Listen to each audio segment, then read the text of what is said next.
তো good afternoon students. তো আমরা আজকে এখান থেকে স্টার্ট করছি চ্যাপ্টার 1-এর সেকেন্ড পার্ট ভিডিওটা, মিনস 12-এর চ্যাপ্টার 1-এর সেকেন্ড পার্ট ভিডিওটা। সেখান থেকে লাস্ট ভিডিওতে আমরা এখানে শেষ করে দিয়েছিলাম যে টেরর অফ বেঙ্গল। এখানে তো টেরর অফ বেঙ্গল কি তোমরা জানো? যেটা বেসিক্যালি আমরা কাকে বলছি? বেসিক্যালি আমরা বলছি আইকনিক রিসিভার্সকে অথবা কচুরিপানাকে। বেসিক্যালি সেটা বাংলাদেশ মানে ওয়েস্ট বেঙ্গল দিয়ে ঢুকেছিল, ঢুকে সেটা থ্রু আউট দি ইন্ডিয়া, তখন বাংলাদেশ ইন্ডিয়া একসাথে ছিল, থ্রু আউট দি ইন্ডিয়াতে স্প্রেড হয়ে গেছে। তো সেটা বেসিক্যালি আমরা ইন্ট্রোডিউস করেছিলাম আগে, সেটা আমাদের স্বাধীনতার আগে সেটা করেছিল বেসিক্যালি কি সুন্দর ফ্লাওয়ারের জন্য আর লিফের জন্য, কিন্তু সেটা লাস্টে সেটা সারা অ্যাকোয়াটিক ইকোসিস্টেমের মধ্যে ছড়িয়ে গিয়েছিল এবং সেই জন্য আলটিমেট সব অ্যাকোয়াটিক ইকোসিস্টেম এখনও আমাদের ফ্লাডের জন্য এটা একটা বিশাল দায়ী এই উইকটা। তো এখান থেকে দেখবে how ornamental converted to detrimental একটা এক্সাম্পল, সেটা আমাদের এখানেও দেখেছি অ্যানিমেলের ক্ষেত্রে, যেমন ককরোচের ক্ষেত্রে তোমরা দেখেছো কীভাবে ডেঞ্জারাস, যেটা সাউথ আমেরিকার থেকে এসেছে কিন্তু ইন্ডিয়াতে এসে হিউজ পরিমাণে রিপ্রোডাক্টিভ ক্যাপাসিটি দেখায়। এবার চলে আসো নোড বললে আলটিমেট কি, যেখান থেকে ব্রাঞ্চিং অথবা লিপ বেরিয়ে আসে। ইন্টারনোডের মধ্যে গ্রোথ হয়, নোডের মধ্যে গ্রোথ হয়, কিন্তু ইন্টারনোড থেকে কখনোই ব্রাঞ্চিং এইসব বেরিয়ে আসবে না। তো আমরা দেখেছি পটেটো, সুগার কেন, ব্যানানা অথবা এইসব কীভাবে আলটিমেট কাল্টিভেট করে তোমরা দেখেছো, সেখান থেকে একটু কেটে যদি লাগিয়ে দেয় সেখান থেকে উঠতে পারে, বিকজ দে হ্যাভিং নোটস। ওই নোটগুলোর থেকে আলটিমেট রিপ্রোডাক্টিভলি অ্যাক্টিভ যেসব নোটগুলো আছে সেগুলোর থেকে আলটিমেট কি আবার নতুন গাছ উঠতে পারে। এখান থেকে দেখবে এটা। এবার চলে আসো প্লান্টসের মধ্যে, হায়ার প্লান্টসের মধ্যে আর অ্যানিমেলের মধ্যে। এখানে হায়ার প্লান্টস বলছে, হায়ার প্লান্টসের মধ্যে বলছি সেক্সুয়াল অথবা ভেজিটেটিভ, যেটাকে আমরা জানি প্লান্টসের ক্ষেত্রে ভেজিটেটিভ বলি, আর কি থাকবে সেক্সুয়াল মোড অফ রিপ্রোডাকশন থাকবে। But in case of most of the animals means higher অ্যানিমেলসগুলোর মধ্যে অথবা ভার্টিব্রেটসের মধ্যে অলওয়েজ সেক্সুয়াল রিপ্রোডাকশন থাকবে। এবার দেখতে লাগবে এখানে সেক্সুয়াল রিপ্রোডাকশন প্লান্টসের মধ্যে, সবার মধ্যে, সব প্লান্টসের মধ্যে থাকবে, means algae to your angiosperm. But in case of এইটা অ্যানিমেলসের ক্ষেত্রে কিন্তু হায়ারদের ক্ষেত্রে শুধু সেক্সুয়াল, কিন্তু লোয়ারদের ক্ষেত্রে কারো কারো অ্যাসেক্সুয়াল দেখা যায়, যেমন পরিবারের ক্ষেত্রে, নিডারিয়ার ক্ষেত্রে এগুলো দেখা যায়। তো সেগুলো একটু কন্ট্রোভার্সিয়াল, একটু দেখতে লাগবে, এখান থেকে বুঝে শুনে করতে লাগবে।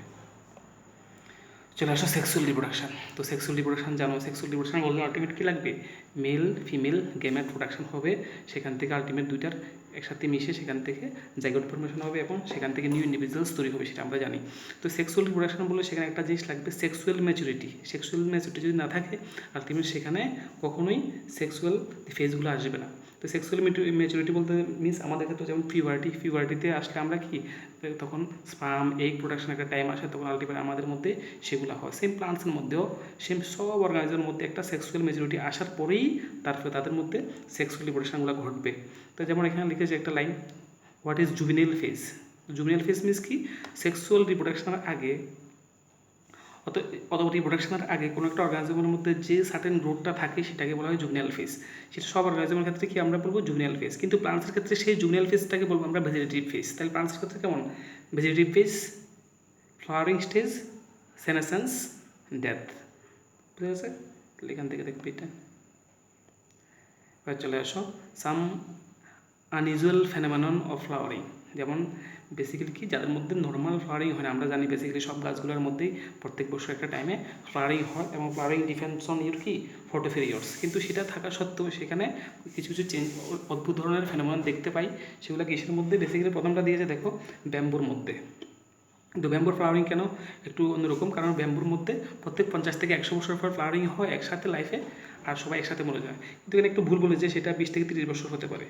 তো ফ্লাওয়ারিং, তো ব্যাম্বুর ফ্লাওয়ারিংকে বেসিক্যালি বলা হয়, এদিকে লিখে রাখো গ্রিগোরিয়াস ফ্লাওয়ারিং। গ্রিগোরিয়াস ফ্লাওয়ারিং মিনস কি, at a time huge flowering, এরপরে মরে যাবে। তো সেটা একটা এক্সাম্পল যদি বলি আমরা, তৃষ্ণাতে ছিল তোমার স্পেকটাকেল মাংকি অথবা চশমা বাঁদরগুলা। সেটা বেসিক্যালি একটা বাস, স্পেসিফিক লোকালি নেম ডোলো বাস, সেটা খেত। যখন ডোলো বাসগুলো শেষ হয়ে গেছে আস্তে আস্তে তারও শেষ হয়ে গেছে। তো এটাকে বলা হয় আলটিমেট আবার কোএভলিউশন বলা হয়। যেমন তোমরা রেড পান্ডার ক্ষেত্রে দেখেছো, কোএভলিউশন মিনস কি, যে স্পিসিসটা যাকে খাচ্ছে সেটা যদি শেষ হয়ে যায় তাহলে স্পিসিসটা মরে যাবে, সেটাকে বলে কোএভলিউশন। বালচারের ক্ষেত্রে তোমরা দেখেছো সেটা। এছাড়া দেখবে আরেকটা কি স্ট্রোবিলেন্থাস কুন্থিয়ানা, বেসিক্যালি 12 বছর পরে পরে পরে ফ্লাওয়ারিং হয়, সেটা একটা অদ্ভুত ব্যাপার। সেটা বেসিক্যালি 2006 একবার হয়েছিল, দেখো সেপ্টেম্বর অক্টোবরের মধ্যে। এবার 2018ও হয়েছিল সেপ্টেম্বর অক্টোবরের মধ্যে। বেসিক্যালি কোথায় হয়? কেরালা, কর্ণাটকা, তামিলনাড়ু, সব জায়গাগুলোর মধ্যে, হিলিশ রেঞ্জগুলোর মধ্যে একদম ভায়োলেট কালারের হিউজ ফ্লাওয়ারিং হয়ে থাকে, দেখতে খুবই সুন্দর, একদম ম্যাশ হয়ে থাকে। এবং সেখানে হিউজ পরিমাণে ফরেনার অথবা আমাদের এখান থেকেও টুরিস্টগুলো সেখানে গিয়ে ভিড় করে। দারুণ একটা জিনিস, এখান থেকে এটা দেখবে। এবার চলে আসো, অস্ট্রিয়াস সাইকেল কি, ম্যানজুলা সাইকেল কি। তো অস্ট্রিয়া সাইকেল, ম্যানজুলা সাইকেল বললেই দেখো, অস্ট্রিয়াস ম্যানজুলা সাইকেল বলতে জানতে লাগবে প্রাইমেটস কি, নন প্রাইমেটস কি। এবার দেখো এখানে প্রাইমেটস কারা? মাঙ্কি, এপস অথবা হিউম্যানদের বলা হয় প্রাইমেটস। তাদের ক্ষেত্রে কি প্রত্যেক মাসে মাসে মেনচুরাল সাইকেল হয়, এবং সেই মেনচুরাল সাইকেলের জন্য প্রত্যেক মাসেই আমরা চাইলে রিপ্রোডাকশন করতে পারি।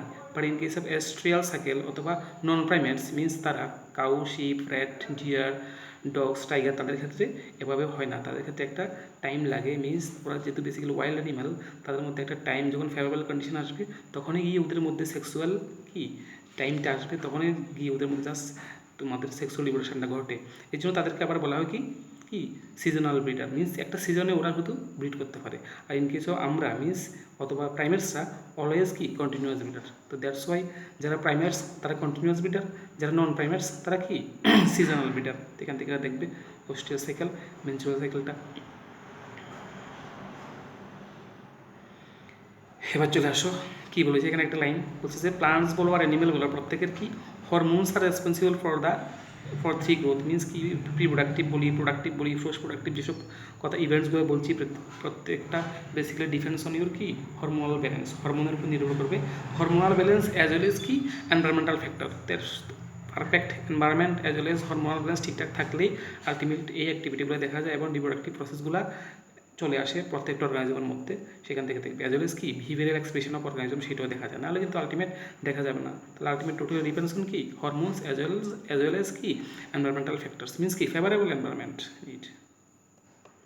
এবার চলে আসো events in sexual reproduction. Events in sexual reproduction বললে 3টে ইভেন্ট থাকবে। এটা কি pre fertilisation, fertilisation and post fertilisation. Pre fertilisation বললে সেটার মধ্যে কি আসবে গেমেটোজেনেসিস আর কি গ্যামেট ট্রান্সফার। তো গেমেটোজেনেসিস মিনস কি আলটিমেট তোমার ওই মেল ফিমেল গেমেটসগুলো যে তৈরি হচ্ছে সেটাকে বোঝাচ্ছে। আর গেমেট ট্রান্সফার মিনস কি মেল ফিমেল গেমেটসটা কীভাবে আলটিমেট একসাথে হয়ে ফার্টিলাইজ হয়ে জাইগোট তৈরি করছে, সেটাই আলটিমেট। এবার চলে আসো গেমেটোজেনেসিস। এখানে গেমেটোজেনেসিস দেখো,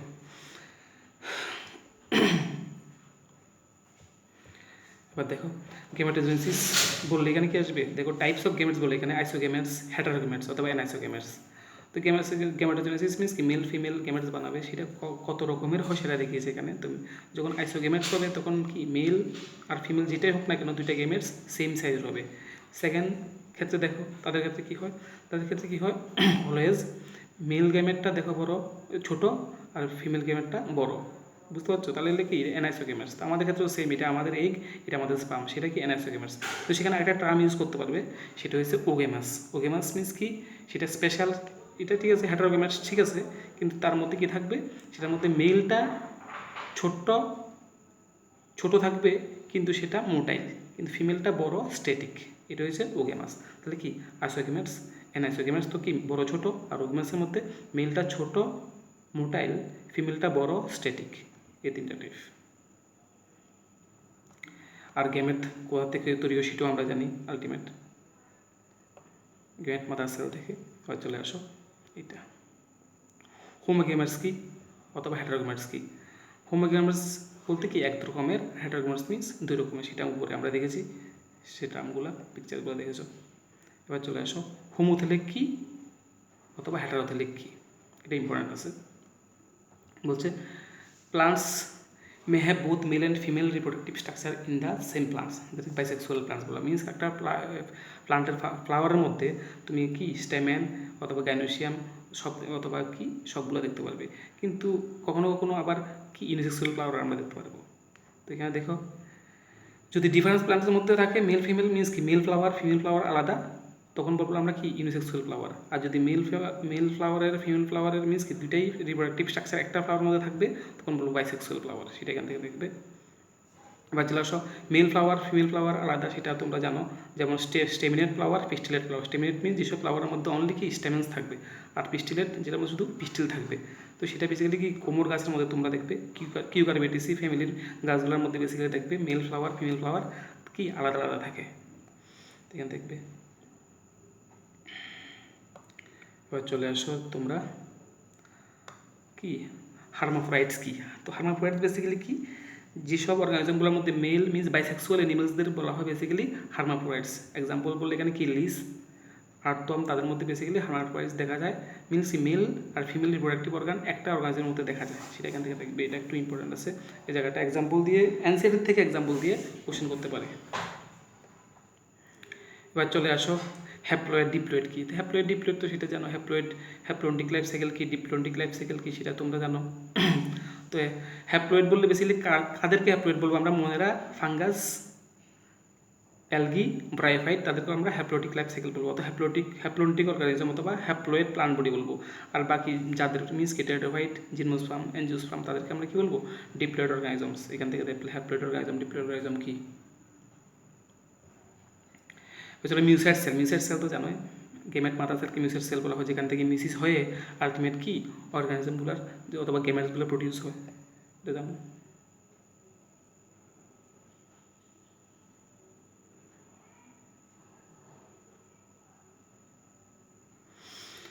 এবার চলে আসো, এই দেখো এক্সাম্পল এখানে প্রথমটা দিয়েছে কি, প্রথমটা দিয়েছে এখানে ক্যাচো অথবা আর্তম। দেখো এটার মধ্যে কি মেল ফিমেল দুইটাই একটার মধ্যে থাকে অর্গানিজমের মধ্যে, তাহলে এটা হার্মাফ্রোডাইটস। এটা কি মেল ফিমেল আলাদা, ককরোচ দেখেছো পড়েছো অলরেডি, মেল ফিমেল তাদের ক্ষেত্রে কি আলাদা থাকে। আর সেম দেখো সি নাম্বার দেখো কারা, সেটার মধ্যে কি মেল ফিমেল সেম গাছের মধ্যে, অ্যানথ্রেডিয়াম আর হিরোনিয়াম অথবা অ্যানথ্রেডিয়াম ওগোনিয়াম দুইটা একটা মধ্যে থাকে। আর same bisexual flower, male female reproductive structure stamen অথবা কার্পল দুইটা সেম আছে। এটা কি এটা মার্কেনশিয়া দেখেছো, এটা ক্লাস 11 চ্যাপ্টার 3 করেছো গিয়ে, এখান থেকে এগুলো দেখবে কোনটা কি। এবার চলে আসো তোমাদের ক্রোমোজোম নাম্বার, কোনটার মধ্যে অর্গানিজমস ক্রোমোজোম নাম্বার কি মিউসাইড সেলে আর গ্যামেটের মধ্যে। মিউসাইড সেল মিনস যেটা ডিপ্লয়েড আর হ্যাপ্লয়েড গ্যামেট। তো বেসিক্যালি আমাদের হিউম্যানের ক্ষেত্রে কি মিউসাইড সেলের মধ্যে অথবা আমাদের নর্মাল যে সেলগুলোর মধ্যে 20 to 46টা ক্রোমোজোম থাকে, তাহলে আমাদের গ্যামেটে কত হবে 23, তেমন করে সেম। তাহলে এদিকে যা হবে এটার হাফ হবে এদিকে, এদিকে যা হবে এটার ডাবল হবে এদিকে, তাহলে 2n এটা এখান থেকে পড়বে। আর এখানে ইম্পর্টেন্ট কোনটা, বেসিক্যালি এটা ওফিওগ্লুসাম একটা ফান্ড, এটা ত্রিপুরাতেও আছে ফান্ডটা। হায়েস্ট নাম্বার অফ ক্রোমোজোমস সেটা 1260, 2 কি 260 আর 630। তো এখান থেকে সবগুলো এই জায়গাগুলো যেখানে যেখানে গেপ আছে সেগুলো লিখে ফেলবে। কিন্তু সেখানে আরেকটা দুটো জিনিস এদিকে লিখে রাখো, সেটা হচ্ছে লোয়েস্ট নাম্বার অফ ক্রোমোজোম কার মধ্যে বেসিক্যালি পাওয়া যায়, তো সেটা লিখে রাখো হ্যাপ্লোপ্যাপাস লিখে লাগলো হ্যাপ্লোপ্যাপাস গ্রেসিলিস। তো স্পেলিংটা এমন HAPLOPAPPUS, জেনাস নেম শেষ, এবার স্পিসিস নেম লেখো GRACILIS। 2n=4 মিনস সবচেয়ে কম ক্রোমোজোম কত, 2n=4। আর অ্যানিমেল, এটা প্লান্টসের ক্ষেত্রে, আর অ্যানিমেলের ক্ষেত্রে লিখে রাখো অ্যাসকারিস 2n=2, অ্যাসকারিসের ক্ষেত্রে 2n=2, এটা লিখে রাখো, এটা ইম্পর্টেন্ট আছে। বাকিগুলো লিখবে এখান থেকে, এটা পড়বে। চলে আসো গ্যামেট ট্রান্সফার। তো গ্যামেট ট্রান্সফার বলে আলটিমেট কি গ্যামেট প্রোডাকশনের পরে যে মেল ফিমেল দুইটি একসাথে মিশবে সেটার প্রসেসটা এক এক অর্গানিজমের ক্ষেত্রে এক এক রকম, আমাদের ক্ষেত্রে একরকম, প্লান্টসের ক্ষেত্রে একরকম, সেটা আমরা দেখব। এবার দেখো বলছে কি in majority of organisms male gametes are motile and females are stationary, সেটা বেসিক্যালি এমন থাকে। কিন্তু এক্সেপশন দেখো, এই লাইনটা ইম্পর্টেন্ট, বলছে exceptions are a few fungus and algae in which both types of gametes are motile। তো এটা খুব ইম্পর্টেন্ট, এখান থেকে এটা দেখবে। এখানে একটা লেখা আছে দেখো, in several simple plants like algae, bryophyte and pterophyte, water is the medium through which the gametes can transfer। তো লোয়ার অর্গানিজমের ক্ষেত্রে আলটিমেট অ্যাম্বিভিয়ান্স অফ লাইফ ওদের শো করে, যেখানে জল লাগে ওদের ফার্টিলাইজেশনের জন্য, কারণ সেখানে ওদের যে অ্যান্থ্রোজয়েডসগুলো আছে সেগুলো মোটাইল থাকে আর একটাই কি নন মোটাইল থাকে। এর জন্য আলটিমেট অ্যান্থ্রোজয়েডসগুলো ভাসার জন্য অথবা সাঁতার কাটার জন্য সেই জলটা লাগে বেসিক্যালি ওদের। এর জন্য ওদের লাইফ সাইকেলটা অথবা ওদের রিপ্রোডাকশনের টাইমটা কখন, বর্ষাকালে হয় দেখবে। এবারে চলে আসো পলিনেশন। তো পলিনেশন তো জানো, পলিনেশন মিনস কি পোলেনগুলা অ্যান্থার থেকে স্টিগমাতে পড়াটাকে পলিনেশন বলা হয়। তো সেটা যদি সেলফ ফার্টিলাইজিং প্লান্ট হয় তাহলে তো সিম্পল, জাস্ট অ্যান্থার থেকে স্টিগমার মধ্যে পড়লো, ঘটে গেল।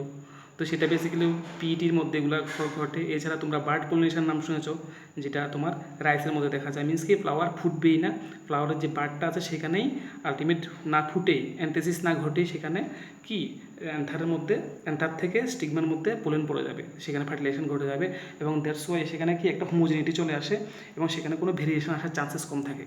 বাট ইন কেস অফ তোমার ক্রস পলিনেশন সেখানে আলটিমেট ভেরিয়েশন আমরা আসে বেশি জানি, that's why cross pollination importance আছে। এবং এবার দেখো তাহলে ক্রস পলিনেশন করতে গেলে আলটিমেট কি সেম পলিনেশন টার্মটা আসবে এবং পলিনেটর লাগবে, কোনো না কোনো অয়ে লাগবে, যেটা দিয়ে আলটিমেট ওরা কি এয়ার লাগুক অথবা কোনো একটা ইনসেক্ট লাগুক অথবা জল লাগুক, যে কোনোভাবে আলটিমেট কি অ্যান্থার থেকে স্টিগমার মধ্যে পড়ার কোনো একটা প্রসেস লাগবে। তো সে আলটিমেট সেটা কি ওই পলিনেশন বলে। আর পলিনেশন হেল্প করে পলিনেটররা, সেগুলো জানো, ছোটো ক্লাসে পড়ছো। এবার চলে আসো ফার্টিলাইজেশন। তো ফার্টিলাইজেশন বললে আলটিমেট কি syngamy followed by zygote. Ultimate syngamy means কি আলটিমেট দুইটা মেল অ্যান্ড ফিমেল পাশাপাশি এসে ফিউজ হওয়াটাকে সিনগেমি বলা হয়। এরপরে জাইগোট ফর্মেশন হবে, এরপরে বাকিটা তো আলটিমেট কি প্রসেসে যে জাইগোটের মধ্যে ডেভেলপমেন্ট চলবে। তো ফার্টিলাইজেশন জাস্ট অতটুকুই process, just male and female গেমেটটা সিনগেমি দুইটা একসাথে মিশে ফার্টিলাইজ করে জাইগোটটা বানাবে 2n, ডিপ্লয়েড, অলওয়েজ ডিপ্লয়েড। এবার চলে আসো পার্থেনোজেনেসিস কি। পার্থেনোজেনেসিস বলছে কি একটা প্রসেস যেখানে কিছু কিছু এখানে কয়েকটা এক্সাম্পল দিয়ে দিয়েছে, যেমন রুটিপার্স, হানিবি অথবা লিজার্সের মধ্যে অথবা বার্ডসের মধ্যে দেখাচ্ছে। বলছে কি ফিমেল গেমেটস আন্ডারগো মিউসিস ডিভিশনে গিয়ে সেখান থেকে আলটিমেট কি মানে অর্গাজম তৈরি করবে, যেটাকে পার্থেনোজেনেসিস বলে। অলওয়েজ কি ফিমেল গেমেটসের মধ্যে, ফিমেল গেমেটসের মধ্যে আলটিমেট ঘটছে, সেটা মেলের মধ্যে না। আলটিমেট ফার্টিলাইজেশন মানে উইদাউট ফার্টিলাইজেশনস অর্গাজম তৈরি করছে, সেই ফেনোমেননটাকে বলবো আমরা কি পার্থেনোজেনেসিস। তো ক্লাস 12 জেনেটিক্সে গিয়ে আমরা পড়বো হানিবি সেক্স ডিটারমিনেশনের মধ্যে, সেখানে পার্থেনোজেনেসিস ওদের মধ্যে হয়, সিম্পল ম্যাটার। এবার চলে আসো ফার্টিলাইজেশন। ফার্টিলাইজেশন বললেই দুই রকম, বুঝো এখানে একটু অন্যরকমভাবে লিখেছে। ফার্টিলাইজেশন বললে দুই রকম, একটা এক্সটার্নাল ফার্টিলাইজেশন, একটা ইন্টারনাল ফার্টিলাইজেশন। তো এক্সটার্নাল ফার্টিলাইজেশন মিনস কি সেখানে এগুলো লাই করবে একদম বাইরেই, বাইরে এগুলো লাই করবে মিনস কি, এবং তাদের ফার্টিলাইজেশনও বাইরেই ঘটবে। মিনস যেমন ইন কেস অফ ফিশ অথবা ফ্রক্সের ক্ষেত্রে দেখবে ওরা ডিম দিয়ে দেয় জলের মধ্যে, সেগুলোর মধ্যে ফার্টিলাইজেশন জলের মধ্যেই ঘটে। তো সেটাগুলো আমরা এক্সটার্নাল ফার্টিলাইজেশন। আরেকটা হচ্ছে কি ইন্টারনাল ফার্টিলাইজেশন। ইন্টারনাল ফার্টিলাইজেশন দেহের ভিতরে ঢুকবে, তাহলে কি fertilisation which held inside the body, that is internal, আর আউটসাইড দ্য বডি হলে কি এক্সটার্নাল। সেই এক্সটার্নাল ফার্টিলাইজেশন মিনস কি যেটা কি এমপিবিয়ান্সের মধ্যে অথবা ফিশের মধ্যে ঘটছে। আর ইন্টারনাল ফার্টিলাইজেশন বডির ভিতরেই ঘটবে, সেই ইন্টারনাল ফার্টিলাইজেশন আবার দুই রকম, সেটা কি ওভিপোরাস অথবা ভিভিপোরাস। বা যদি বলে এক্সটার্নাল ফার্টিলাইজেশন আর ইন্টারনাল ফার্টিলাইজেশনের মধ্যে কোনটা ভালো, তো সেটা কোনটা বলবো আমরা, অবভিয়াসলি ইন্টারনাল ফার্টিলাইজেশন ভালো। আবার ইন্টারনাল ফার্টিলাইজেশনের মধ্যে আবার দুইটা ভাগ করেছি, সেটা কি ওভিপোরাস আর ভিভিপোরাস, সেটা নিচের দিকে গিয়ে আমরা পাবো ইন্টারনাল ফার্টিলাইজেশনের মধ্যে। তাহলে ইন্টারনাল ফার্টিলাইজেশন কার কার মধ্যে হয় সেখান থেকে দেখবে, যে সে সিম্পল ম্যাটারগুলো এখান থেকে দেখবে। ইন্টারনাল ফার্টিলাইজেশন কি বুঝতে পারছো এখন পর্যন্ত? এবার চলে আসো এখানে ফোর্সড ফার্টিলাইজেশন ইভেন্ট। তো ফোর্সড ফার্টিলাইজেশন ইভেন্টের মধ্যে আমরা গিয়ে পড়বো কতগুলো জিনিস। আলটিমেট কি জাইগোট যে ফর্ম হলো সেটার মধ্যে কীভাবে আলটিমেট ব্যাপারগুলো ঘটছে দেখবো। বলছি in organisms with external fertilisation zygote is forms in the external medium, যেটা জলের মধ্যে ঘটে বলেছিলাম। আর যেগুলোর মধ্যে ইন্টারনাল ফার্টিলাইজেশন ঘটে তাদের মধ্যে কি বডির ভিতরে ঘটে। এবার দেখো এখানে দেখো বলছি in organisms which haplontic life cycle. তো হ্যাপ্লন্টিক লাইফ সাইকেল কারা আছে, যেমন অ্যালগি অথবা ব্রাইফাইটসরা, তাদের মধ্যে কী হয় zygote divides by meiosis to form the haploid spore. তো এখানে ডান দিকে একটা জিনিস লিখে রাখো, জাইগোটিক মিউসিস কি, যাদের life cycle haplontic life cycle, তারা যখন দুইটা হ্যাপ্লয়েড অর্গানিজম হ্যাপ্লয়েড গেমেটস যখন যদি একসাথে যখন মিশবে, সাথে সাথে জাইগোট ফর্ম হবে, সেই জাইগোটটার সাথে সাথেই মিউসিস ঘটে, আবার অর্গানিজমের সিম্পল হ্যাপ্লন্টিক লাইফ সাইকেলে চলে যাবে। Means not only this haplontic life cycle এবং যাদের ইউনিসেলুলার অর্গানিজম বেসিক্যালি তাদের মধ্যে খুব সহজেই জাইগোটিক মিউসিসটা দেখা যায়। দিক দিয়ে লিখে রাখবে। তো আমরা জানি জাইগোটেই ফার্স্ট সেল, যেখান থেকে আলটিমেট কি লাইফ স্টার্ট হয়, সেম আমরাও স্টার্ট হয়েছিলাম সেখান থেকেই। এবার চলে আসো এমব্রায়োজেনেসিস। এমব্রায়োজেনেসিস বলতে কি process of development of embryo from the zygote. তো জাইগোট থেকে যে এমব্রায়োটা হচ্ছে, তো এবার চলে আসো কীভাবে এমব্রায়োটা ফর্ম হয়। যদি আমরা প্লান্টসের মধ্যে যদি দেখি, সেটা প্লান্টসের ডাবল ফার্টিলাইজেশন এনজিওস্পার্মে তোমরা পড়েছো, সেখানে কি হয় ম্যাক্রোস্পোরোজেনেসিস, মেগাস্পোরোজেনেসিসে একটার মধ্যে হয় কি এগ তৈরি হয় এমব্রায়ো সেকের মধ্যে, ফিমেলের মধ্যে, আর মেলের মধ্যে কি হয় অ্যান্থারের মধ্যে পোলেন তৈরি হয়, সেটা ডেইসেন্স হয়ে স্টিগমার মধ্যে পড়ে। এরপরে পোলেন টিউব দিয়ে দুইটা গ্যামেটস এসে একটা কাকে ফিউজ করে এগকে জাইগোট তৈরি করে, আর একটা কি পোলার নিউক্লিয়াকে করে, পোলার নিউক্লিয়া আগের থেকে এন কন্ডিশনে থাকে, আর একটা এন গিয়ে 3N হয়ে এন্ডোস্পার্ম তৈরি করে, সেটা তোমরা জানো। সে এমব্রায়ো এবার কি হলো, এবার সেই জাইগোটটা হলো, বা জাইগোটটাকে এবার এমব্রায়োতে কনভার্ট করার জন্য খাবারটা প্রোভাইড করবে কে, সেটা প্রোভাইড করবে এন্ডোস্পার্মে। আলটিমেট কি আস্তে আস্তে ডেভেলপমেন্ট হচ্ছে, সিডের মধ্যে সেটা চলতে থাকে, অথবা আমাদের ক্ষেত্রেও সেম ভেবে চলতে থাকে। এবার চলে আসো ওইপোরাস ভিভিপোরাস যে বলেছিলাম, সেম ওইপোরাস ভিভিপোরাস বলতে সেম ওইপোরাস মিনস ফার্টিলাইজেশন ইন্টারনাল, এটা ইন্টারনাল ফার্টিলাইজেশনের দুইটা ভাগ, ওইপোরাস ভিভিপোরাস। ওইপোরাসের ক্ষেত্রে ফার্টিলাইজেশন ইন্টারনাল হলেও কিন্তু ওরা ডিম পারবে, ডিম পেরে মাটিতে অথবা জলের মধ্যে রাখবে, যেখানে সেখানে রাখবে, সেখান থেকে বাচ্চাটা বেরিয়ে আসবে অথবা প্রোজেনিটা বেরিয়ে আসবে। But in case of viviparous always কি ডাইরেক্টলি ওরা কী করবে, ওরা প্রোজেনি বার্থ করবে ডাইরেক্টলি। তাহলে কোনটা বেশি রিস্কি? অবভিয়াসলি ওইপোরাস, যেহেতু ডিম পেরে যদি রাখে অনেক সময় খেয়ে ফেলতে পারে, কিন্তু বেবিজের ক্ষেত্রে বিপোরাসের ক্ষেত্রে এটা চান্সেসটা কম। দ্যাটস ওয়াই ওইপোরাস আর বিপোরাসের মধ্যে কোনটা হাইলি রিস্ক ইন এনভায়রনমেন্ট, সেটা একটা কোশ্চেন আসতে পারে, বোর্ডে আসতে পারে। এটা বোর্ডের কোশ্চেন খুব ইম্পর্টেন্ট, 2 মার্কসের একটা ডিফারেন্স আসতে পারে। তো সেটা এখান থেকে দেখবে, যেমন ওইপোরাস কারাগারদের জানোই যারা ডিম দেয়, আর বিপোরাস তো জানোই যারা মেমালসটা বেসিক্যালি ভিভিপোরাস হয়। এবার চলে আসো যে জাইগোট যে হলো, তো আলটিমেট পরে কী ঘটছে দেখো, বলছে in flowering plants the zygote is form inside the ovule. Obviously zygote ওভিউলের মধ্যে প্রডিউস হচ্ছে। তো ডাবল ফার্টিলাইজেশনের ফলে যেটা তৈরি হয়, যে ওভিউলসের ভিতরে থাকে কি এমব্রায়ো আর এন্ডোস্পার্ম থাকে। তো সেটা পুরো ফ্রুটটা কোথা থেকে তৈরি হয়, সেটা কি ওভারের থেকে তৈরি হয়। ওভারের থেকে কিসে কনভার্ট হয়, ফ্রুটে। একটা ফ্রুট যদি আমরা দেখি, এটা যদি একটা ফ্রুট হয়, দেখো ফ্রুটের মধ্যে কী কী থাকবে, সিড থাকবে আর পেরিকার্প থাকবে। মিনস একটা যদি শিম নাও, আমরা যে শিম বলি, তো শিমের মধ্যে কি থাকবে, সিড, আর বাদ দিলে থাকবে কি পেরিকার্প। তো পেরিকার্প প্লাস সিড মিলে একটা ফ্রুট হয়, অথবা fruit without seed is call পেরিকার্প। তো সেই পেরিকার্পটা আবার বিভিন্ন ভাগ হয়েছে, যেমন এপিকার্প, অ্যান্ডোকার্প এমন হয়েছে। যেমন কার ক্ষেত্রে, ইন কেস অফ ম্যাঙ্গোর মধ্যে দেখবে এপিকার্প, বাইরে একটা লেয়ার থাকে যেটা আমের খোসা বলি, যেটা আমরা ফেলে দিই। এরপর থাকে কি, যেটা ফ্লেশি আমরা যেটা খাই, সেটা কি অ্যান্ডোকার্প, এভাবে আমরা খাই। এগুলো সেম সবার ক্ষেত্রে, সব প্লান্টসের মধ্যে, সব ফ্রুটের মধ্যে এমন seed plus পেরিকার্প is call fruit. এখান থেকে দেখবে, এটা ইম্পর্টেন্ট, এটা আছে। তো এটা শেষ হলো চ্যাপ্টারটা। ফার্স্ট ভিডিও সেকেন্ড ভিডিও দুইটা একসাথে দেখে এনসিআরটি দেখে সুন্দর করে যে লাইনগুলো আমি হাইলাইট করে দিয়েছি, সেগুলো তোমরা ভালো করে পড়বে। আলটিমেট এন্ট্রান্সের জন্য পড়তে গেলে আলটিমেট এনসিআরটি পড়তে লাগবে, এনসিআরটি ছাড়া তো কিছুই নেই। এটা ভালো করে পড়তে লাগবে। আর বাকি এক্সট্রা যেসব জিনিসগুলো লাগবে, সেগুলো আমি অন ক্লাসে দিয়ে দেবো। এখন তোমরা এনসিআরটি লাইন বাই লাইন যেগুলো হাইলাইট করা আছে, সেগুলো সুন্দর করে পড়ে প্রিপেয়ার করো। এরপর আমি কি আমি একটা এনসিআরটি গ্লান্স দিয়ে দেবো, সেখান থেকে কীভাবে প্রিপেয়ার করতে লাগবে দেখা যাবে। তারপরে গিয়ে এক্সাম হবে, ঠিক আছে? তো সুন্দর করে তোমরা প্রিপেয়ার করো, ফার্স্ট ভিডিও সেকেন্ড ভিডিও দুইটাই দেখে সুন্দর করে প্রিপেয়ার করো কীভাবে পড়তে লাগবে। এরপর গিয়ে আলটিমেট এক্সামের কথা আসবে। ওকে, তো ভালো করে প্রিপেয়ার করো, স্টে অ্যাট হোম, ঠিকঠাক থাকবে।